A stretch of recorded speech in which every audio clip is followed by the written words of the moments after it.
हमारे जीवन में ये कुछ नियम महापुरुषों के द्वारा बताए गए हैं। अगर ये हो और नवधा भक्ति हो तो बहुत शीघ्र प्रेम आ जाए।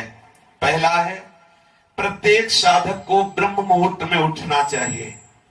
ये जो लोग 9 बजे तक सोने का नियम लिए हुए हैं, हमारी तो ऐसी भावना है कि उनको कभी भी भगवत प्राप्ति नहीं हो सकती, क्योंकि 9 बजे तक सो रहे हो, ब्रह्म मुहूर्त से लेकर के 9 बजे तक भगवान सूर्य उदय हो रहे हैं, आप सैया पे सो रहे हो, तमोगुण वृत्ति बढ़ रही है, प्रमाद बढ़ रहा है, तुमसे भजन बनने वाला है, ऐसा हो ही नहीं सकता। कैसे भगवत प्राप्ति होगी? अरे भगवत प्राप्ति वाले को कभी ब्रह्म मुहूर्त में नींद आ सकती, असंभव बात है। यदि वो रात्रि भर बैठकर भजन किया है तो भी ब्रह्म मुहूर्त में नहीं सोएगा, फिर बाद में सो लेगा। ऐसे कितने साधक हैं जो रात्रि में भजन करते हैं। 1-2 बजे तक नाना प्रकार की विलासिता में समय काटिए और सुबह 10 बजे तक सोइए और अपने आप को साधक माने, असंभव बात, भगवत प्राप्ति असंभव। सावधान रहिए। प्रातः काल का 3 बजे से और सूर्य उदय तक का जो समय है, ये महामहिमामय समय है।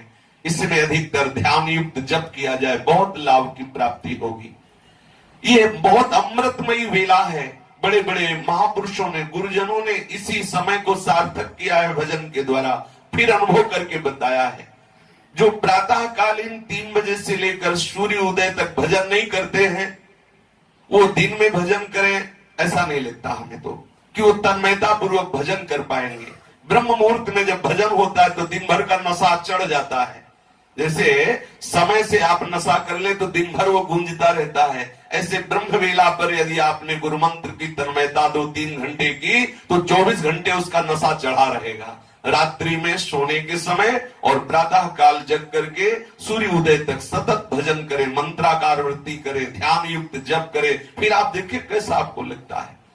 यदि आप बहुत ही शरीर स्वस्थ है और आपका अभ्यास बहुत कमजोर है तो भी सूर्य उदय होते होते आप उठ जाइए।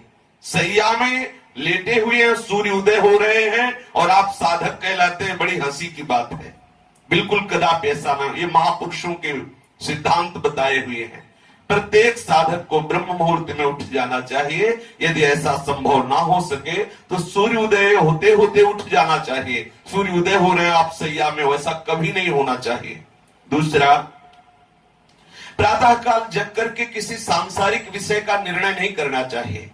अशांत है, उसी समय हम चिंतन, व्यापार या नाना प्रकार की बातों का कर रहे हैं, उस समय केवल भगवत चिंतन में तन्मयता करने की चेष्टा करनी चाहिए। तीसरा, प्रातः काल सूर्योदय के समय और संध्या के समय, 2 समय प्रार्थना युक्त भाव से, यदि आप वैष्णव उपासना में है, नित्य विहार उपासना में है तो ठाकुर की मंगला और संध्या आरती के समय पद गायन करते हुए प्रभु से प्रार्थना करें। यदि आप सनातन धर्मी उपासना में हैं तो आप संध्या करते हुए, गायत्री जप करते हुए उस समय प्रभु से प्रार्थना करें कि हमारे जीवन की संध्या होने जा रही है, अभी हमारी आपकी संधि नहीं हुई, हमारा मन विषयों में फिसल रहा है, नाथ स्वीकार कर लो। हे पतित पावन, मुझ पतित को अपने सानिध्य का अनुभव कराओ। आप हमारे हृदय में हो, ऐसा मैं अनुभव कर पाऊं। आपका ही सारा विलास, आप सारे जगत का स्वरूप हो, ऐसा मुझे अनुभव करा दो। प्रार्थना करनी चाहिए। चौथा, नियम ले कुछ भगवत नाम का, कि हम इतने माला जपेंगे, या गुरुजनों से नियम सामने स्वीकार करें और उसे प्राणपंत, ऐसा प्राणपण कि मैं भले भूखे रह जाऊं, भले मैं कष्ट सहूं, लेकिन जब तक इतना जप नहीं होगा तब तक हम प्रसाद नहीं पाएंगे, तब तक हम शयन नहीं करेंगे। प्राणपण से उसका निर्वाह करें। एक जप का नियम ले लें कि मुझे इतने घंटे जप करना है, फिर उसे निर्वाह करें बहुत काल तक, तो आपका अभ्यास दृढ़ हो जाएगा। आपके लिए बहुत सहज हो। नियम में बहुत बड़ी ताकत है। जो नियम से नहीं जपते हैं तो आज 50 माला जपा, फिर 5 दिन बिल्कुल नहीं जपा, ठीक नहीं है ऐसा। आप एक छोटा नियम ले, लेकिन उसको प्राणपण से निर्वाह करें, फिर बड़ा और बढ़ावे, फिर और बढ़ावे, फिर धीरे धीरे हर श्वास, हर मिनट, हर क्षण भजन चलने दे। आप सिद्ध हो गए। फिर प्रतिक्षण भजन चल रहा है, अखंड भजन चल रहा है, निरंतर भजन चल रहा है, सहज स्वभाव बन गया भजन करने का। यही तो सिद्धावस्था है। पर ये आएगा तभी जब आप नियम से दृढ़ता पूर्वक भजन करेंगे। फिर कुछ शास्त्रों का नियम होना चाहिए, नित्य स्वाध्याय का। गीता जी हैं, भागवत जी हैं, रस भई वाणियां हैं आचार्यों की, उनका नियम होना चाहिए। जान करके कभी भी किसी का किसी तरह से बुरा तुमसे ना होने पावे। यदि आप भगवत प्राप्ति करना चाहते हैं, शरीर से कोई बुरा आचरण न बनने पावे, वाणी से कोई बुरा शब्द न निकलने पावे, और मन से कोई बुरा संकल्प ना होने पावे। कठिन है मन को बचा पाना, किसी के लिए बुरा संकल्प ना हो।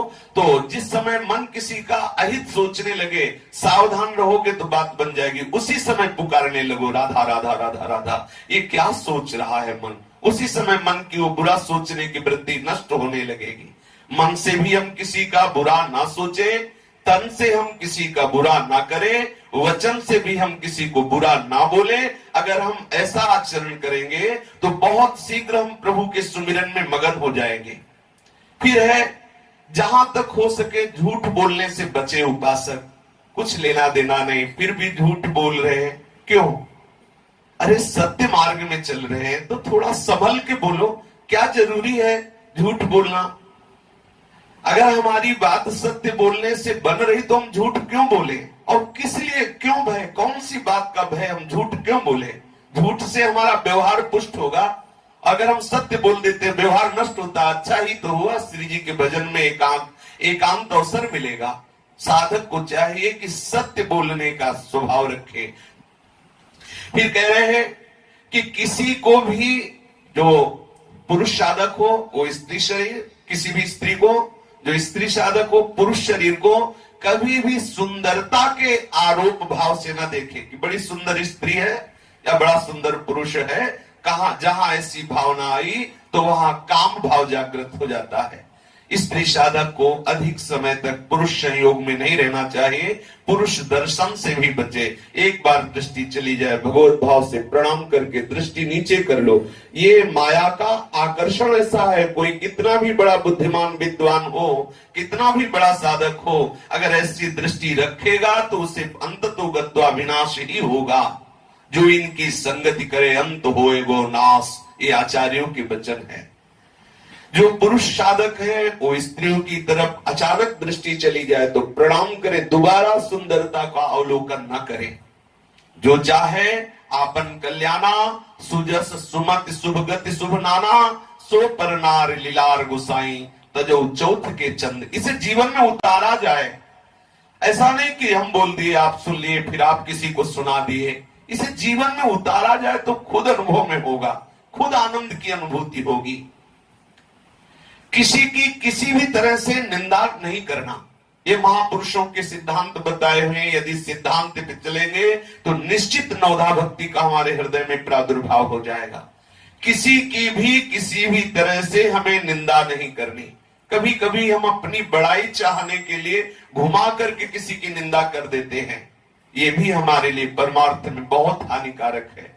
कभी किसी की हम प्रशंसा करते हैं तो उसकी प्रशंसा पुष्ट करने के लिए हम किसी दूसरे की अवहेलना की वार्ता करने लगते हैं कि देखो वही वो है। ऐसे हमें क्या मतलब? हमें तो सब जगह अपने आराध्य देव की भावना करनी है, ना किसी की स्तुति करनी है, ना किसी की निंदा करनी है।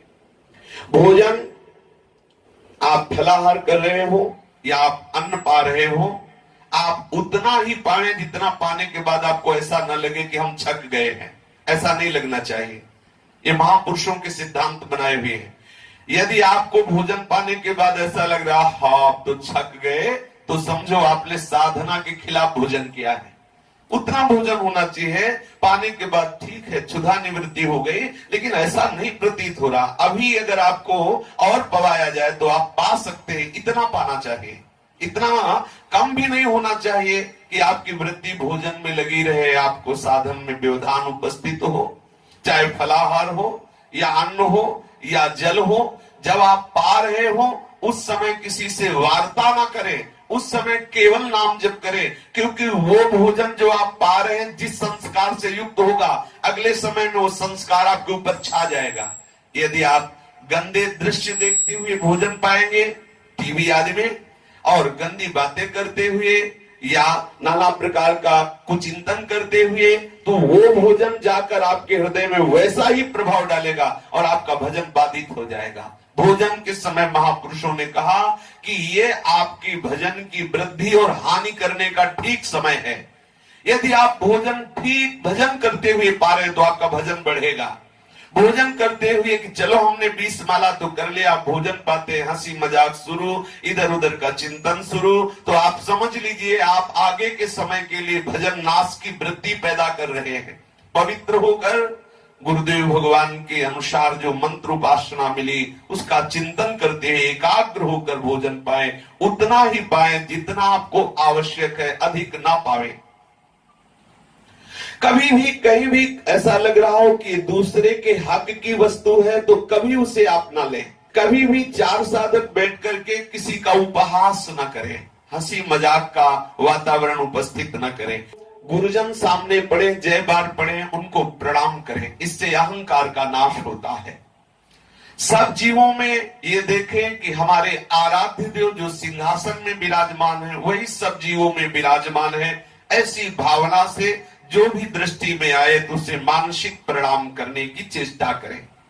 कभी कोई आपके साथ प्रतिकूल व्यवहार कर दे तो किंचन मात्र क्रोध ना करें।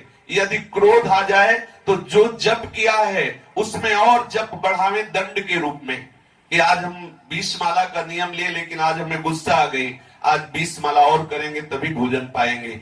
नियम ले, अगर क्रोध आ जाए तो आप अपनी उपासना में नियम जोड़ दें, ठीक है आज क्रोध आ गया, आज भोजन नहीं पाना, आज उपवास करके केवल नाम जप करना है, इससे आप क्रोध पर विजय प्राप्त कर लेंगे।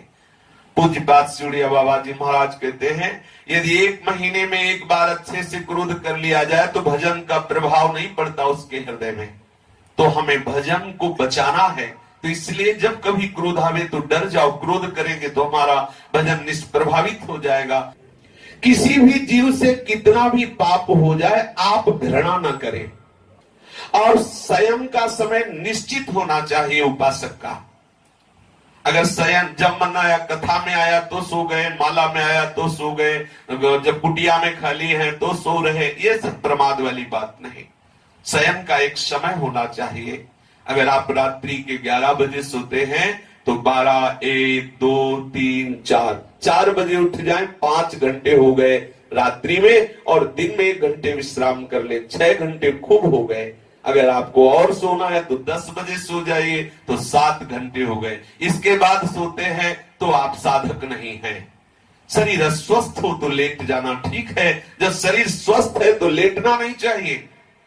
पद्मासन में बैठो, सिद्धासन में बैठो, सुखासन में बैठो, खड़े होकर जब करो, साधना कर रहे हो, कोई खिलवाड़ कर रहे हो।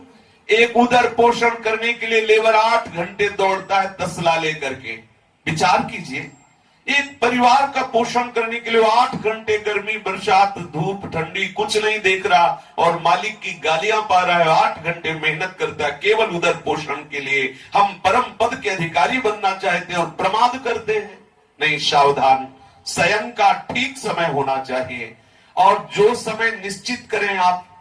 अगर आपसे स्वयं निर्वाह नहीं होता तो गुरुजनों के सामने बैठकर निश्चित करा लीजिए, और जितना निश्चित कर लीजिए फिर उससे 10 मिनट भी अधिक मत सोइए, ऐसा नियम ले ले। अगर ये नियम कुछ दिन चला तो अभ्यास में ऐसा हो जाता है कि जितने समय जगना होता है उस समय किसी को जगाना, साधक अलार्म नहीं लगाता।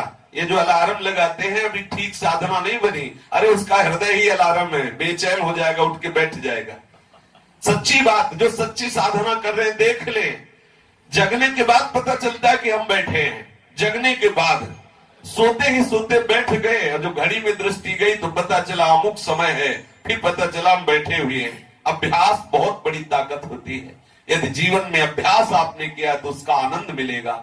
सोते समय भगवत स्मरण करते हुए सो गए तो जगने के समय चेतना जब जागृत हुई तो पता चला आसन में बैठे हुए हैं। ऐसी अभ्यास की बहुत बड़ी सामर्थ्य है। साधक स्वयं का एक निश्चित समय रखे, ये नहीं कि हमें जब तक कोई दरवाजा खटखटाए नहीं तब तक हम सो रहे हैं, बिल्कुल नहीं। और हमें आराम करने की जरूरत नहीं, हमारा आराम भगवत चिंतन में होता है। ठीक समय से लेटे, ठीक समय से जगे, नींद आवे ना आवे हमें उसकी परवाह नहीं, अपने साधन में लग जाना है। इंद्रियां तृप्त हो जाती हैं, विश्राम पाती हैं भगवत चिंतन में। साधक की इंद्रियां तमोगुण रूपी निद्रा से विश्राम को प्राप्त नहीं करती। साधक की इंद्रियां भगवत चिंतन करते हुए महासात्विक सुख में विश्राम का अनुभव करती हैं। नियम के टूट जाने पर जो आपने नियम लिए हैं, सोने का, जगने का, पाठ का, भजन का, सत्संग का, परिक्रमा का, जो भी नियम लिए हैं, यदि टूट जाए नियम तो दंड अवश्य स्वीकार करें। उचित उपवास, भजन बढ़ाना या किसी ग्रंथ का पाठ रख लेना, सब नियम पूरा करते हुए आपकी जो दिनचर्या है, अगर उसमें नियम टूटा तो जो दिनचर्या है पहले उसको कीजिए, इसके बाद एक पाठ बढ़ा लीजिए। आज सुधा निधि का पूरा पाठ कर रहे दंड के रूप में, हमसे नियम क्यों टूटा, और पाठ कर रहे, फिर प्रसाद पाएंगे।